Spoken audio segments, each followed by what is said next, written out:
بسم الله الرحمن الرحیم. نن زموږ د علم النحو 144 نمبر درس دی او د توابع اخیری سبق دی عطف بیان. نو د عطف بیان اول تعریف زده کوو. عطف بیان داسې تابع وي چې صفت خو نه وي خو خپل مطبوع واضحه کوي، خپل مطبوع ښکاره کوي چې یاره دا مطبوع دی، اصل مطبوع دا دی، نوم یې دا دی. او دا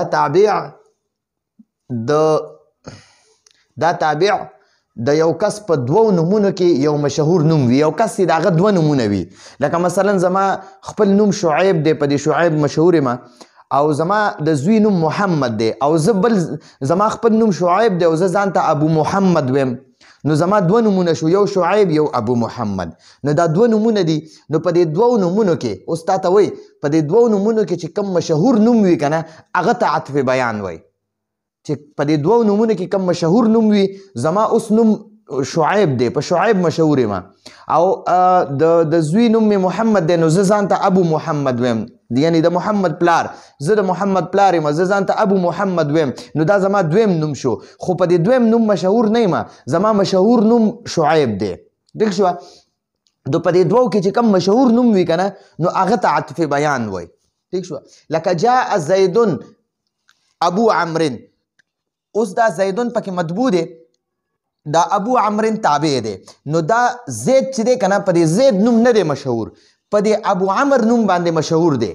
نو زه وایم جاء زیدن، زما خواله زید راغلی، یعنی چې د ابو عمر په نوم سره مشهور دی، چې د ابو عمر په نوم مشهور دی هغه زید زما خواله راغی، چې د ابو عمر په نوم مشهور دی هغه زید زما خواله راغی.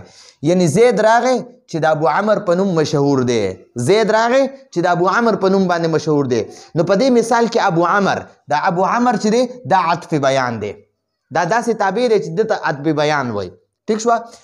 بل مثال جاء ابو ظفر عبد الله. وګوره اوس دلته کې دې مثال کې دا ابو ظفر چې دی دا مطبوع دی او عبد الله په دې کې دا تابع دی.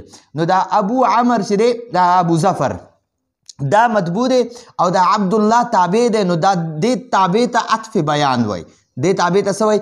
عطف بیان. او دا کم مطبوع چې دی دلته ته مبین وایي، مبین عطف بیان، مطبوع ته مبین او تابع ته عطف بیان وایي. نو دا تابع دا عطف بیان داسې تابع وي چې دا د یو کس دوه نومونه وي، د دې کس وګوره دا ابو ظفر نوم هم دی او عبدالله نوم هم دی. زه وایم جاء ابو ظفر عبدالله، زما خواله ابو ظفر راغی چې د عبدالله په نوم مشهور دی، د ابو ظفر په نوم نه دی مشهور، د عبدالله په نوم مشهور دی. نو وګورئ دا ابو ظفر مطبوع دی. ٹھیک شوه؟ نو دې مطبوع ته مبین وایي، مبین. اوس لاندې لیکم. او عبدالله دا تابع دی، دته عطف بیان وایي. یعنی ابو ظفر راغی چې د عبدالله په نوم مشهور دی. نو د عبدالله په نوم مشهور دی، چې کم نوم مشهور وي که نه هغه عطف بیان وي، هغه تابع وي، او چې کم نوم مشهور نه وي هغه مطبوع وي، هغه ته مبین وایي. نو په دې مثال کې عبدالله عطف بیان دی، دا عبدالله عطف بیان دی. لکه اوس وګورئ د ابوبکر رضی الله عنه خپل نوم عبدالله دی، خو په عبدالله نوم مشهور نه دی، په ابوبکر نوم مشهور دی. نو زه وایم ګورئ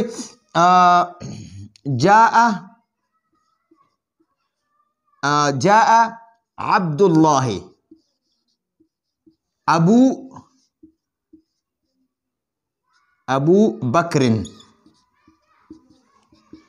رضی الله عنه. نو ګورئ د ابوبکر رضی الله عنه خپل نوم عبدالله دی، خو د عبدالله نوم باندې اوسه پورې نه چاته، یعنی ډېرو اکثرو خلکو ته پته نشته چې د ابوبکر رضی الله عنه، خلک وایي حضرت ابوبکر رضی الله عنه دا د مسلمانانو اولنی خلیفه و او نبی علیه السلام باندې د ټولو نه مخکې په مشرانو کسانو کې ابوبکر رضی الله عنه ایمان راوړی و، نو دې ته خلیفه اول وایي. نو د دې ابوبکر رضی الله عنه د ابوبکر کنیت دی، خپل نوم عبدالله دی، خو په دې کنیت باندې یعنی د ابوبکر په نوم باندې مشهور دی. نو دا چې کم نوم باندې مشهور دی دته عطف بیان وایي، عطف بیان. ٹھیک شوه؟ او دا تابع دی، دا څه شی دی؟ دا تابع دی. او دا مطبوع دی، مطبوع. دا مطبوع دی نو دې مطبوع ته مبین وای مبین دا مبین دی ٹھیک شو نو جاء فعل دی عبدالله دا مبین دی ابو بکر عطف بیان دی عطف بیان نو دا مبین او عطف بیان دا مبین او عطف بیان دا فاعل شو نو جاء د خپل فعل سره جمله فعلیه خبریه شو ٹھیک شو جی نو عبدالله چې دا مطبوع دی نو دا ابو بکر رضی الله عنه ګوره په ابو بکر مشهور دی په عبدالله خپل ذاتی نوم دی ٹھیک شو یا زه وګورئ زما شعیب نوم دی نو زه په شعیب نوم مشهور یم او زما د زوی نوم محمد دی نو زه ځان ته ابو محمد ویم نو دا ابو محمد زه به ویم جاء ابو محمد شعیب جاء ابو محمد شعیب نو دا کم نوم چې مشهور وي هغه عطف بیان وي او چې کم نوم باندې انسان مشهور نه وي نو لکه کنیت دی زما اوس کنیت ابو محمد دی خپل ذاتی نوم مې شعیب دی نو چې په کوم نوم مشهور وي هغه عطف بیان وي او چې کم مشهور نه وي نو هغه ته دغه وای مبین وای ٹھیک شو لا اوس ابو بکر دا عمر رضی الله عنه چې عمر رضی الله عنه هغه ته ابو حفص وای نو دا ابو حفص نوم باندې مشهور نه دی په حضرت عمر رضی الله عنه مشهور دی نو دا هغه ته کنیت ابو حفص دی نو ګورئ جاء ابو حفص ابو حفص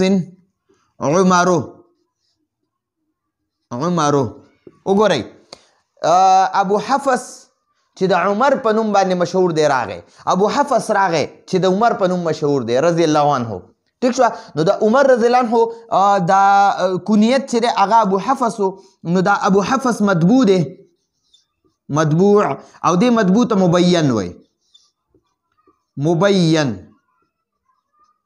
ٹھیک شو او دا عمر رضی الله عنه چې دته عطف بیان وای چې په کوم نوم انسان مشهوري هغه نوم ته عطف بیان وای نو دا مبین او عطف بیان دا فاعل شو د جاء فعل لپاره جاء فعل د خپل فاعل سره جمله فعلیه خبریه شو خجی اوس ګورئ مونږ سره دا توابع نه دي دا پنځه نو د پنځه وانو توابع خپل نمونه دي اول نمبر ته دغه وای صفت وای دویم نمبر ته تاکید وای دریم نمبر ته بدل وای څلورم نمبر ته عطف بحرف وای پنځم نمبر ته عطف بیان وای نو دا پنځه وانه درته زه دلته لیکمه لکه مثلا ګورئ په توابعو کې اول نمبر صفت وي صفت او دویم نمبر تاکید دی او دریم نمبر بدل دی څلورم نمبر عطف بحرف دی عطف بحرف او پنځم نمبر عطف بیان خجی دا صفت دی کې چې دی کنه په دې صفت کې دته د اولی حصې ته مطبوع وای او دویمې حصې ته تابع وای او د تاکید هغې اولی حصې ته مطبوع وای او دویم حصے ته تابع وای د بدل دی کې اول حصے ته مطبوع وای دویم حصے ته تابع وای د عطف بحرف هغه اول حصے ته مطبوع وای او دویم حصے ته تابع وای د عطف بحرف تم دی کې اول حصے ته مطبوع وای او دویم حصے ته تابع وای نو ځکه ورته توابع وای تابع وګوره دې کې یو په صفت هغه کې یو دغه راغی تابع راغی تاکید هغه کې تابع دی په بدل کې تابع دی عطف بحرف کې تابع دی عطف بیان کې تابع دی په ټولو کې تابع شته نو ځکه د تابع جمع توابع ده نو د تابع اول حصې ته مطبوع وای دویمې ته تابع وای مطبوع تابع ٹھیک شو نو اوس په دې صفت هغه کې مطبوع ته موصوف وای موصوف او د تابع ته صفت وای ٹھیک شو په تاکید هغه کې اول هغه ته مؤکد وای مطبوع ته مؤکد وای او تابع ته تاکید وای ٹھیک شو د بدل هغه کې د مطبوع ته مبدل منه وای مبدل منه او د تابع ته بدل وي. ها عطف به حرف کې او د مطبوع ته معطوف علیه وي، معطوف علیه، او د تابع ته معطوف وي. ها د عطف به حرف کې چې دی عطف بیان کې دې کې مطبوع ته مبین وي، مبین، او د تابع ته عطف بیان وي، عطف بیان. ٹھیک شو جی. نو دا موصوف صفت دا په جمله کې یو جز جوړیږي، دا مؤکد تاکید جمله کې یو جز جوړیږي، مبدل منه او بدل دا په جمله کې یو جز جوړیږي، معطوف علیه او معطوف دا په جمله کې یو جز جوړیږي، مبین او عطف بیان دا په جمله کې یو جز جوړیږي. ٹھیک شو جی. نو کله به دا فاعل جوړیږي، کله به یو جوړیږي، کله به بل جوړیږي، خو د جملې کې به یو جز جوړیږي جی. نو دا پنځه وانه چې دی د صفت ته، تاکید ته، بدل ته، عطف به حرف ته او عطف بیان ته د ټولو ته توابع وي. ٹھیک شو، دا د تابع جمع ده. نو توابع دا پنځه دي: صفت، تاکید، بدل، عطف بحرف او عطف بیان. دا پنځه دي او د پنځه وانو د اول ته مطبوع، دویم ته تابع، اول ته مطبوع، دویم ته تابع، او بیا د مطبوع خپل نوم دی په صفت کې موصوف او بیا دغه ته صفت وي. ٹھیک شو. نو دغه شانتې مونږ نن د عطف بیان وي.